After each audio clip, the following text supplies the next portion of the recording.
Halo guys, jumpa lagi dengan Sofyan dari Berita Gadget. Redmi Note 13, smartphone 2 jutaan dari Xiaomi yang udah rilis 6 bulan yang lalu. Nah, sekarang ini banyak smartphone 2 jutaan lain yang menarik. Lantas apakah HP ini masih menarik? Well, mari kita bahas.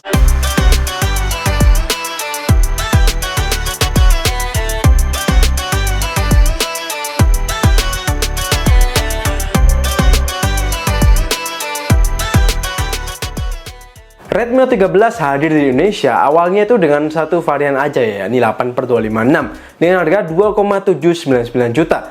Kemudian ada 8/128 dengan harga 2,499 juta. Nah, setelah 6 bulan harganya udah mulai turun nih. Sekarang 8/256 jadi cuma 2,399 juta dan 8/128 jadi cuma 2,199 juta.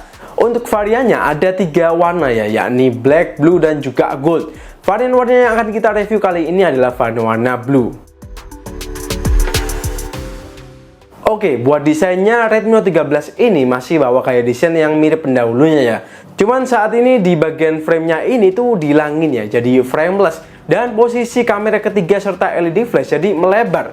Soal desain menurut saya feel mewah masih berasa sih. Mungkin berkat bagian belakangnya ini yang berbahan kaca ya kali. Cuman minusnya dengan back cover kayak gini, belakangnya itu jadi gampang kotor dan ninggalin sidik jari. Untungnya ada case bawaan ya yang bisa jadi solusi. Buat framenya ini warnanya senada ya, dan surprisingly framenya ini kokoh banget. Rasanya ini salah satu frame paling kokoh ya buat harga 2 jutaan. Sebelah kiri frame ini kosong, nggak ada apa-apa. Kanan ada tombol volume dan power.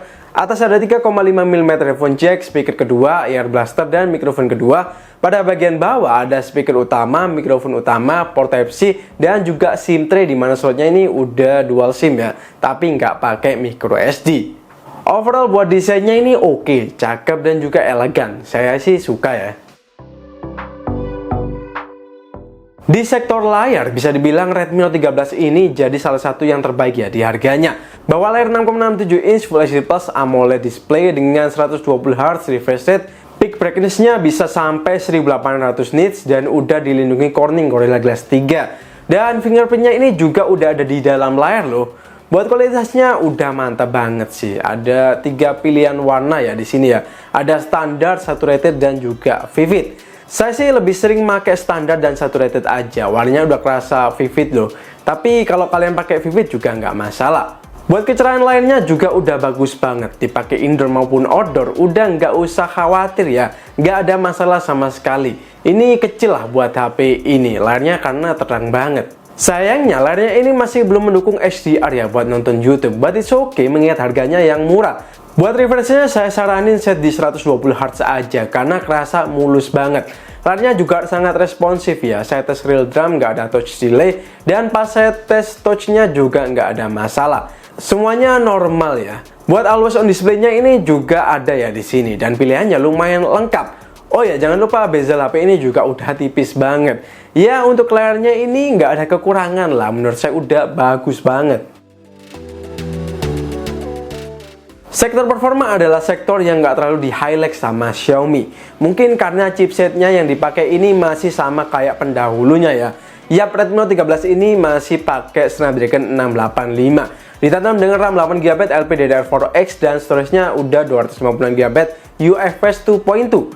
Buat benchmarknya bisa dibilang oke ya buat harga 2 jutaan. Antutu V10 dapat di 348.000, Geekbench single core 478 dan multicore 1521. Di Wildlife Extreme Test stabilitasnya juga baik ya di angka 97,9%, dan di CPU throttling juga oke, stabil di angka 85% ke atas.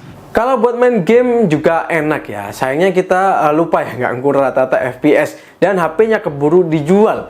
Buat main Mobile Legends itu bisa smooth super ya, dipakai main lancar, frame-nya juga kehitung stabil. Saat farming dan lawan musuh juga lancar, intinya nggak ada kendala ya. Buat suhunya juga aman banget, awal main ada di 34,9 dan 30 menit kemudian ada di 38,4. Lanjut di PUBG kita bisa main di smooth high ya, ataupun balance medium. Main di smooth high itu lancar ya, dan frame rate itu ya cukup stabil. Tapi terkadang memang ada drop frame rate saat banyak musuh. Tapi selain itu overall masih cukup lancar. Buat suhunya masih adem ya, awal main ada di 32,7 dan 30 menit kemudian ada di 36,8 derajat. Di Genshin Impact secara default dia ada di low 30 fps. Dipakai main ya cukup lancar. Jalan ataupun lawan musuh dikit ya masih oke. Quest juga oke. Drop frame rate baru kerasa ya saat mengeluarkan skill yang banyak. Overall masih cukup enak ya. Dan untuk suhunya juga mulai anget. Awal main ada di 33,8 dan 30 menit kemudian ada di 43 derajat. Jadi lumayan ya. Sementara buat main game raja terakhir yakni Car X Street, defaultnya ada di rata 330 fps.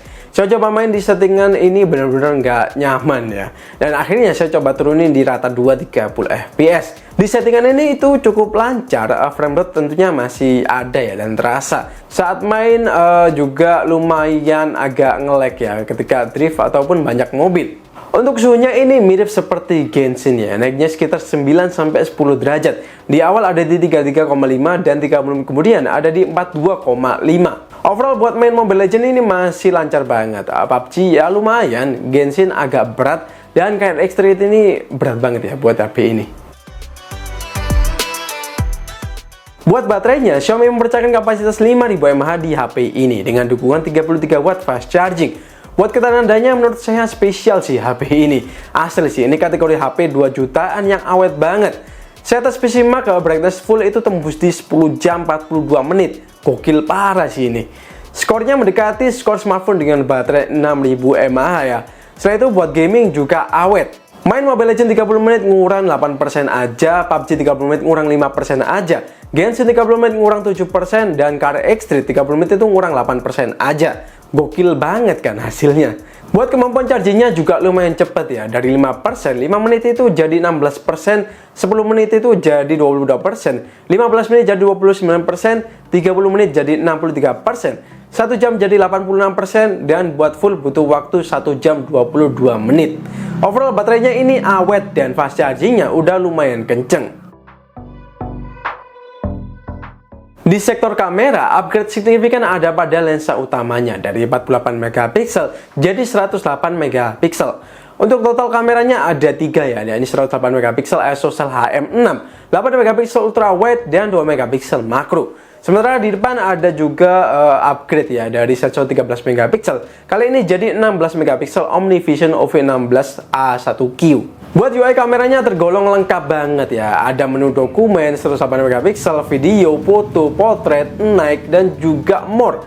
Selain itu mode Pro-nya ini juga lengkap ya. Bisa buat atur lensa ultra wide maupun wide. ISO-nya dari 1/4000 hingga 0,8 di ultra wide dan 1/4000 hingga 30 detik di mode wide. Untuk ISO di ultra wide dari 50 sampai 3200, sementara di wide 50 sampai 6400. Di videonya baik di depan maupun belakang nggak bisa rekam 60 fps ya, jadi mentok 1080p 30 fps aja. Buat hasil fotonya menurut saya lumayan bagus ya, meski tentu nggak sempurna. Soal warna cukup akurat dan lumayan menyenangkan buat di retouch. Cuma terkadang di kondisi jelek kameranya ini cukup sering muncul noise ya. Sepertinya ini processing kameranya ya, bisa ditingkatin lagi. Buat dynamic range-nya udah luas dan improve banget lah dibandingkan Redmi Note 12. Yang mungkin agak kurang ada di pas kondisi low lag, dimana noise akan semakin banyak muncul. Ya mungkin kalau low lag better pakai flash ataupun cari spot yang agak oke lah. Buat ya nggak gelap-gelap banget, jadi nggak muncul noise. Sementara buat videonya menurut saya juga agak kurang ya, karena nggak ada stabilisasi. Andai ditambah AIS pasti jadi cakep banget. Tapi soal detail video udah oke banget. Videonya itu tajam ya, tinggal stabilisasi aja. Overall buat foto lumayan cakep, tapi video ya harus distabilin lagi lah. Mungkin bisa pakai Google Photos ataupun alat-alat lainnya buat nyabilin video.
setelah pakai Redmi Note 13 kurang lebih sebulanan, saya itu betah ya pakai HP ini.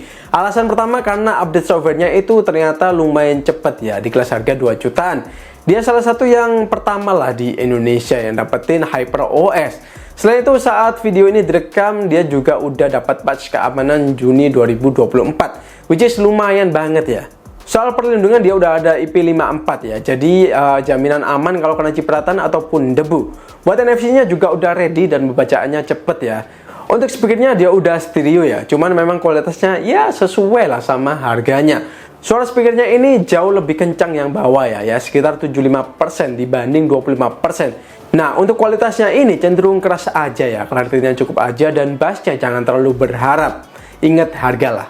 Kalau buat ngegame rasanya masih enak, tapi kalau buat play musik dengan volume tinggi, ya agak kurang jelas sih. Ya 80% masih oke, tapi kalau 100% udah kerasa agak kurang jelas.